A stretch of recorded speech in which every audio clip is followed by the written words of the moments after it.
أشهد أن لا إله إلا الله وحده لا شريك له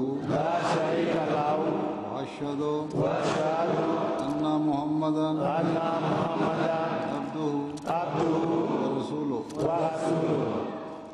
جماعت احمدیہ مسلمہ میں شامل ہونے کے لیے پہلی شرط: بیان فرمودہ مسیح موعود و مہدی موعود حضرت مرزا غلام احمد قادیانی علیہ الصلاۃ والسلام.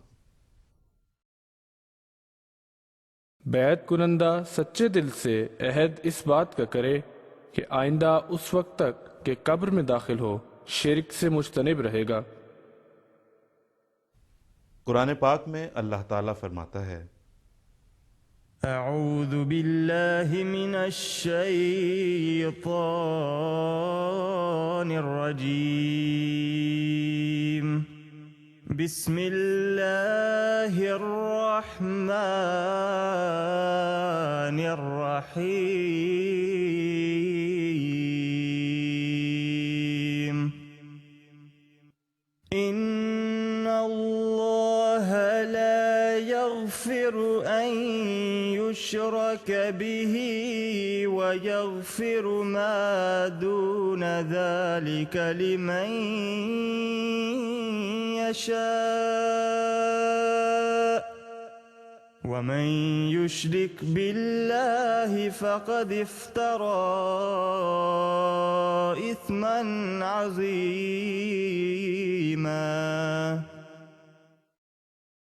یقیناً اللہ معاف نہیں کرے گا کہ اس کا کوئی شریک ٹھہرایا جائے، اور اس کے علاوہ سب کچھ معاف کر دے گا جس کے لیے وہ چاہے، اور جو اللہ کا شریک ٹھہرائے تو یقیناً اس نے بہت بڑا گناہ افترا کیا ہے.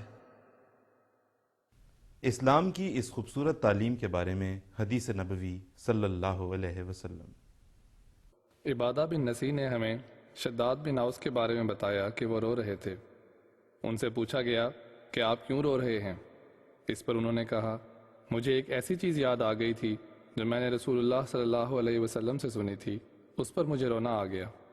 میں نے رسول اللہ صلی اللہ علیہ وسلم سے سنا تھا، آپ صلی اللہ علیہ وسلم نے فرمایا، میں اپنی امت کے بارے میں شرک اور مخفی خواہشوں سے ڈرتا ہوں. راوی کہتے ہیں، میں نے عرض کیا، یا رسول اللہ، کیا آپ کی امت آپ کے بعد شرک میں مبتلا ہو جائے گی؟ اس پر رسول اللہ صلی اللہ علیہ وسلم نے فرمایا، ہاں البتہ میری امت شمس و قمر، بتوں اور پتھروں کی عبادت تو نہیں کریں گے، مگر اپنے اعمال میں ریا سے کام لیں گے اور مخفی خواہشات میں مبتلا ہو جائیں گے. اگر ان میں سے کوئی روزے دار ہونے کی حالت میں صبح کرے گا، پھر اس کو اس کی کوئی خواہش معارض ہو گئی تو وہ روزہ ترک کر کے اس خواہش میں مبتلا ہو جائے گا. مسیح موعود و مہدی آخر زمان حضرت مرزا غلام احمد صاحب قادیانی علیہ الصلاۃ والسلام فرماتے ہیں: اسی طرح خدا نے قرآن میں فرمایا، وَيَغْفِرُ مَا دُونَ ذَلِكَ، یعنی ہر ایک گناہ کی مغفرت ہوگی مگر شرک کو خدا نہیں بخشے گا. پس شرک کے نزدیک مت جاؤ اور اس کو حرمت کا درخت سمجھو. پھر فرمایا، یہاں شرک سے صرف یہی مراد نہیں کہ پتھروں وغیرہ کی پرستش کی جائے، بلکہ یہ ایک شرک ہے کہ اسباب کی پرستش کی جاوے اور معبودات دنیا پر زور دیا جاوے. اسی کا نام شرک ہے.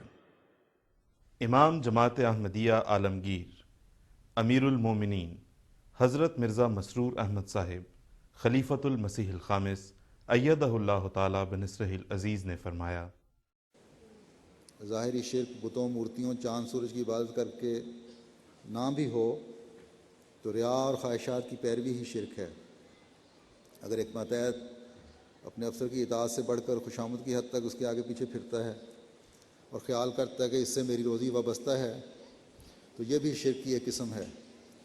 اگر کسی کو اپنے بیٹوں پر ناز ہے کہ میرے اتنے بیٹے ہیں اور یہ بڑے ہو رہے ہیں اور کام پر لگ جائیں گے یا کمائیں گے، مجھے سنبھالیں گے اور اب میں آرام سے اپنی بقیہ عمر گزاروں گا، یا اب میرے ان جوان بیٹوں کی وجہ سے میرے شریک میرا مقابلہ نہیں کر سکتے.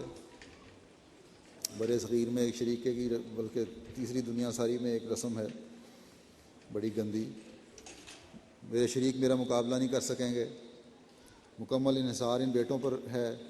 اب وہ ناخلف نکلتے ہیں یا کسی حادثے میں فوت ہو جاتے ہیں یا معذور ہو جاتے ہیں تو اس کے تو ایسے شخص کے تو تمام سارے ختم ہو گئے۔ استغفر اللہ ربی من کل ذنب واتوب الیہ، استغفر اللہ ربی من کل ذنب واتوب الیہ۔